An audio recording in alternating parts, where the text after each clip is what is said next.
अस्सलाम वालेकुम, मेरा नाम है ज़मीर और आज की वीडियो में हम डिस्कस करने वाले हैं मिनिस्ट्री ऑफ डिफेंस का असिस्टेंट डायरेक्टर सॉल्व पेपर।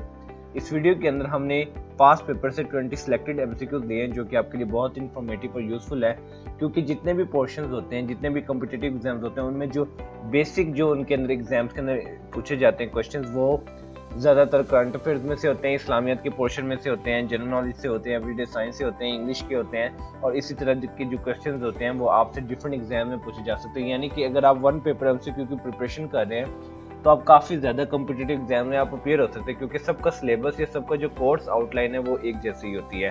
तो आप इस तरह की वीडियो देखने के लिए मेरे चैनल को सब्सक्राइब करें ताकि आपको ऐसी मज़ीद इन्फॉर्मेटिव और यूजफुल वीडियो मिलते रहें। तो स्टार्ट करते हैं आज की वीडियो। तो ये जो वीडियो है वो ली गई है मिनिस्ट्री ऑफ डिफेंस के एक असिस्टेंट डायरेक्टर सॉल्व पेपर से, जिसके अंदर से हमने 20 सिलेक्टेड एमसीक्यूज किए जो कि रिसेंटली और बार बार से पास्ट पेपर्स के अंदर रिपीट हो रहे हैं। तो मैंने कहा कि आपके साथ भी ये शेयर कर दूं जो कि आपके लिए आगे जाके आपके लिए बहुत ही फायदेमंद होंगे। तो क्वेश्चन नंबर 1 हमारे पास है IAEA स्टैंड्स फॉर, यानी कि IAEA इसकी एब्रीविएशन क्या है। आपने अक्सर अगर आप कॉम्पिटिटिव एग्जाम्स की प्रिपरेशन कर रहे हैं या अगर आप न्यूज़ वगैरह देखते हैं या आप करंट अफेयर्स को स्टडी करना चाहते हैं या आपको अच्छा लगता है कि आपको पता हो कि नेशनल लेवल पे क्या हो रहा है, इंटरनेशनल लेवल पे क्या है, तो आपको पता होगा कि IAE जो है वो क्या है। तो इस क्वेश्चन के अंदर मैं आपको बताऊंगा कि इसकी एब्रीविएशन क्या है। तो इसकी एब्रीविएशन है इंटरनेशनल एटॉमिक एनर्जी एजेंसी। तो आपने याद रखना है कि IAEA stands for international atomic energy agency. ये एक एटॉमिक एनर्जी की एक एजेंसी है जो कि इंटरनेशनल लेवल पे एटॉमिक एनर्जी से रिलेटेड काम करती है। बढ़ते हैं अपने नेक्स्ट क्वेश्चन की तरफ। क्वेश्चन नंबर 2 हमारे पास है FMCT स्टैंड्स फॉर। आपने बताना है कि FMCT जो है उसकी एब्रीविएशन क्या है। तो ये जानते हैं कि FMCT की एब्रीविएशन क्या है। तो FMCT की एब्रीविएशन है fissile material cut off theory. तो आपने याद रखना है FMCT stands for fissile material cut off theory. बढ़ते हैं अपने नेक्स्ट क्वेश्चन की तरफ। क्वेश्चन नंबर 3 हमारे पास है WTO स्टैंड्स फॉर। WTO की आपने एब्रीविएशन बतानी है। तो WTO की एब्रीविएशन है वर्ल्ड ट्रेड ऑर्गेनाइजेशन। तो आपने याद रखना है कि WTO stands for World Trade organisation.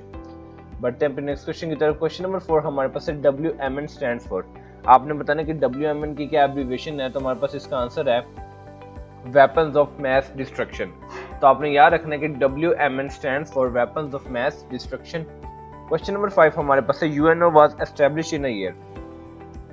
आपको इधर ये भी पता होना चाहिए कि UNO की एब्रीविएशन क्या है। तो UNO की एब्रीविएशन है यूनाइटेड नेशंस ऑर्गेनाइजेशन। तो आपको पता भी होना चाहिए कि UNO जो है वो कौन सी ईयर में एस्टैब्लिश हुआ था। तो हमारे पास इसका आंसर है 1945। तो आपने याद रखना है कि UNO वाज एस्टैब्लिश्ड इन 1945। बढ़ते हैं अपने नेक्स्ट क्वेश्चन की तरफ। क्वेश्चन नंबर 6 हमारे पास है the headquarter of the UN is in. Headquarter जो है वो यूनाइटेड नेशंस का कहा है। अगर आपसे UN पूछे जा सके, UN की एब्रीविएशन भी पूछी जा सकती है, या वैसे किसी क्वेश्चन में आपको सिर्फ लिखा हुआ UN नजर आएगा तो उसका मतलब है यूनाइटेड नेशंस, या आपसे UN की एब्रीविएशन पूछी जा सकती है तो उसका भी क्या है, यूनाइटेड नेशन। तो अब देखते हैं इस क्वेश्चन के अंदर हम ये जानेंगे कि यूनाइटेड नेशंस का जो हेडक्वार्टर है वो किधर है। तो ये जानते हैं कि इसका आंसर क्या है हमारे पास। तो इसका आंसर है हमारे पास न्यूयॉर्क। तो आपने याद रखना है कि the headquarter of the UN is in New York. बढ़ते हैं अपने नेक्स्ट क्वेश्चन की तरफ। क्वेश्चन नंबर 7 हमारे पास है the name of the present United nation secretary general. आपने प्रेजेंट यूनाइटेड नेशन के सेक्रेटरी जनरल का नाम बताना है। तो ये जानते हैं कि इसका आंसर क्या हमारे पास। तो इसका आंसर है हमारे पास एंटोनियो गटर्स। तो आपने याद रखना है कि Antonio gutters is the current secretary general of the United Nations. बढ़ते हैं अपने नेक्स्ट क्वेश्चन की तरफ। क्वेश्चन नंबर 8 हमारे पास है ECO स्टैंड्स फॉर। आपने बताना है कि ECO जो है आपने काफी दफा ये जो है न्यूज़पेपर्स में या आप अगर कोई मूवीज वगैरह देखते हैं या करंट अफेयर स्टडी करते हैं तो आपने ये ECO का लफ्ज जो है वो काफी दफा सुना होगा।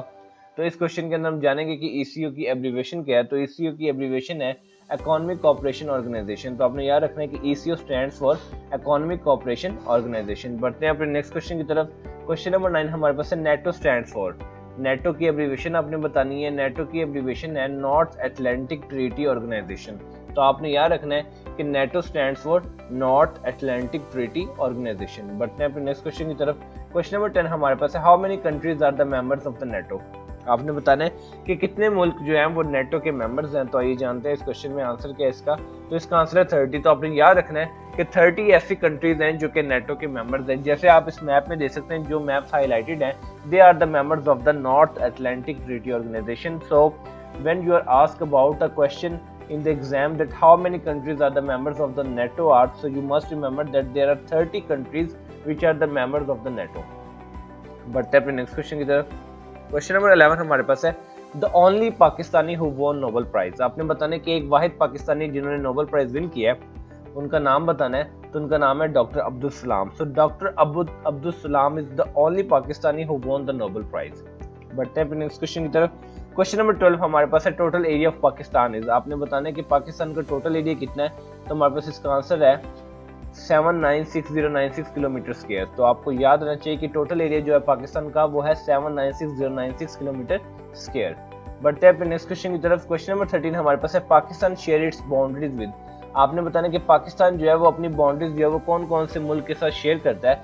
तो ये जानते हैं कि इसके अंदर आंसर क्या हमारे पास। तो इसका आंसर है हमारे पास Afghanistan, China, India and Iran. तो आपने याद रखना है कि Pakistan share its boundaries with Afghanistan, China, India and Iran. बढ़ते हैं अपने नेक्स्ट क्वेश्चन की तरफ। क्वेश्चन नंबर 14 हमारे पास है national assembly of Pakistan has the total number of seats, और आपने बताना है कि नेशनल असेंबली जो पाकिस्तान की है उसकी टोटल सीट्स कितनी होती हैं। तो हमारे पास इसका आंसर है 342। तो आपने याद रखना है कि national assembly of Pakistan has the total number of 342 seats. बढ़ते हैं अपने नेक्स्ट क्वेश्चन की तरफ। क्वेश्चन नंबर 15 हमारे पास है Pakistan literacy rate currently stands at around, आपने पाकिस्तान का लिटरेसी रेट बताना है जो कि करंटली जो है पाकिस्तान का लिटरेसी रेट क्या है। लिटरेसी रेट मैं आपको बताता चलूँ कि किसी भी मुल्क के अंदर कितने लोग जो है वो पढ़े लिखे होते हैं। तो इस तरह से डिफरेंट ममालिक के अंदर डिफरेंट रेट्स होते हैं। तो आपको ये पता होना चाहिए कि पाकिस्तान का लिटरेसी रेट जो है वो करंटली क्या है। तो ये जानते हैं कि इसका आंसर क्या हमारे पास। तो इसका आंसर है हमारे पास 63%। तो आपने याद रखना है कि Pakistan literacy rate currently stands around 63%। बढ़ते हैं नेक्स्ट क्वेश्चन की तरफ। क्वेश्चन नंबर 16 हमारे पास है Pakistan defence budget of the fiscal year 2022 to 2023, आपने बताना कि पाकिस्तान का जो डिफेंस बजट है 2022 से 2023 साल का कितना था। तो ये जानते हैं कि इसका आंसर क्या हमारे पास। तो इसका आंसर है हमारे पास 1523 बिलियन। तो आपने याद रखना है कि Pakistan defence budget of the fiscal year 2022 to 2023 is 1523 billion. और अगर आप 1523 बिलियन को मिलियंस में भी कन्वर्ट कर सकते हैं, जो कि आपको डायग्राम के अंदर शो हो रहा होगा कि कितने बिलियन जो है वो कितने मिलियंस के इक्वल होता है। तो ये आपने याद रखना है कि पाकिस्तान का डिफेंस बजट जो था 2022 से 2023 के अंदर कितना था। बढ़ते हैं नेक्स्ट क्वेश्चन की तरफ।